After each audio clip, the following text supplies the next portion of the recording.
Pilot Rohit రెడ్డికి BRS show cause నోటీసులు ఇచ్చింది. వారం రోజుల వివరణ ఇవ్వాలని నోటీసులు ఇచ్చింది. పార్టీ కార్యక్రమాల్లో పాల్గొనకూడదని ఆదేశించింది. సరైన వివరణ ఇవ్వకపోతే క్రమశిక్షణ చర్యలు తీసుకునే అవకాశం ఉంది.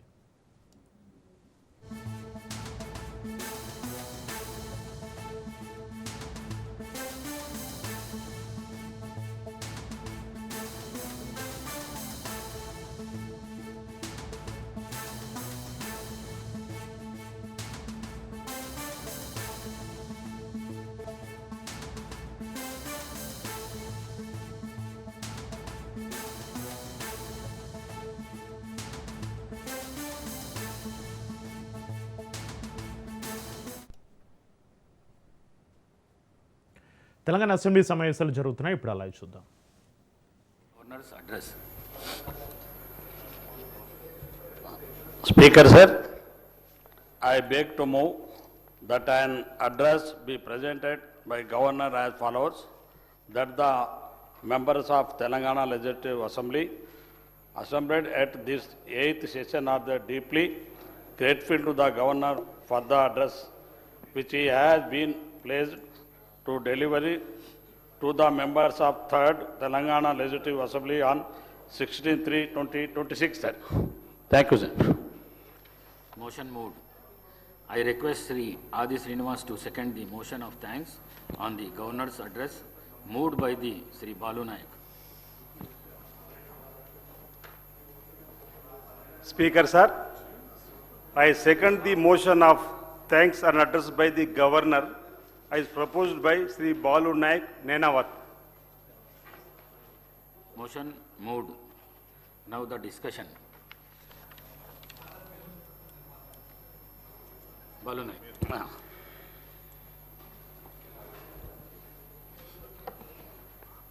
ధన్యవాదాలు సార్.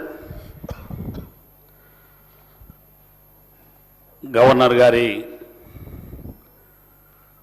ప్రసంగానికి ధన్యవాదాలు తెలిపేటువంటి అవకాశం నాకు కల్పించినందుకు మీకు ధన్యవాదాలు తెలియజేస్తున్నాను సార్.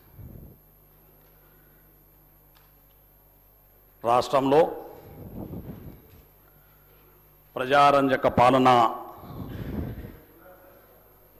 కొనసాగుతున్నటువంటి ముఖ్యమంత్రి రేవంత్ రెడ్డి గారి నాయకత్వంలో కాంగ్రెస్ పార్టీ ప్రభుత్వం పాలన తీరును అద్దం పట్టేలా గవర్నర్ గారి ప్రసంగం ఉంది అని చెప్పి ఈ సందర్భంగా తమ ద్వారా యావత్ తెలంగాణ రాష్ట్ర ప్రజలను తెలియజేసుకుంటున్నారు. అధ్యక్ష, కాంగ్రెస్ పార్టీ ప్రభుత్వం అధికారంలో వచ్చే నాటికి రాష్ట్రంలో రాష్ట్ర ఆర్థిక పరిస్థితి ఆశాజనకంగా లేనప్పటికీ ప్రజా సంక్షేమాన్ని విస్మరించకుండా ఏదైతే తెలంగాణ ప్రజలు ఏ నమ్మకంతో విశ్వాసంతో రాష్ట్రంలో రేవంత్ రెడ్డి గారి నాయకత్వంలో కాంగ్రెస్ పార్టీ ప్రభుత్వాన్ని మరి తీసుకొచ్చిండ్రో ఈ 2 సంవత్సరాలు మరి అనేకమైనటువంటి సంక్షేమ కార్యక్రమాల్ని అభివృద్ధి కార్యక్రమాల్ని ఈ రాష్ట్ర ప్రభుత్వం చేపట్టిన విషయాన్ని రాష్ట్ర గవర్నర్ గారి యొక్క ప్రసంగం ద్వారా యావత్ తెలంగాణ ప్రజానికానికి తెలియజేయడం జరిగిందని చెప్పి కూడా ఈ సందర్భంగా తెలియజేస్తున్నా. అధ్యక్ష, తెలంగాణలో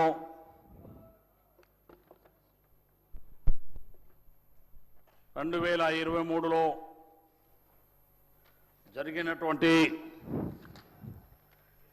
ఎన్నికల్లో ఇచ్చిన ప్రతి హామీని నెరవేరుస్తూ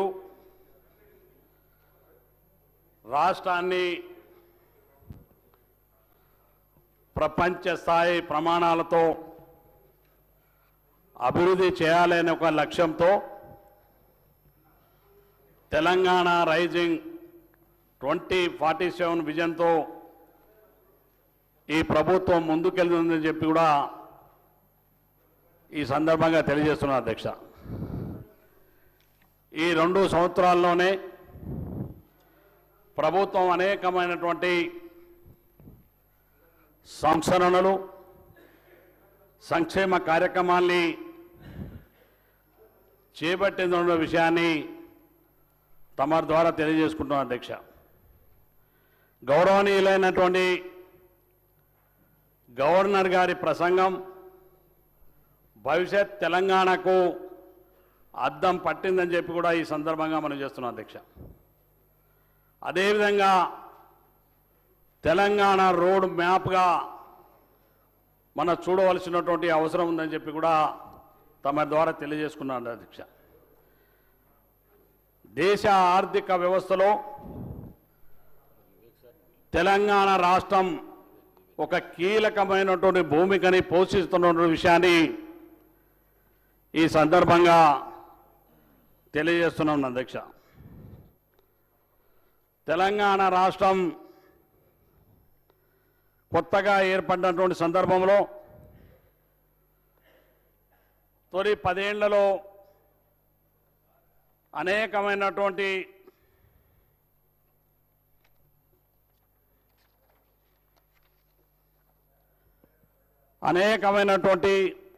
ఆర్థిక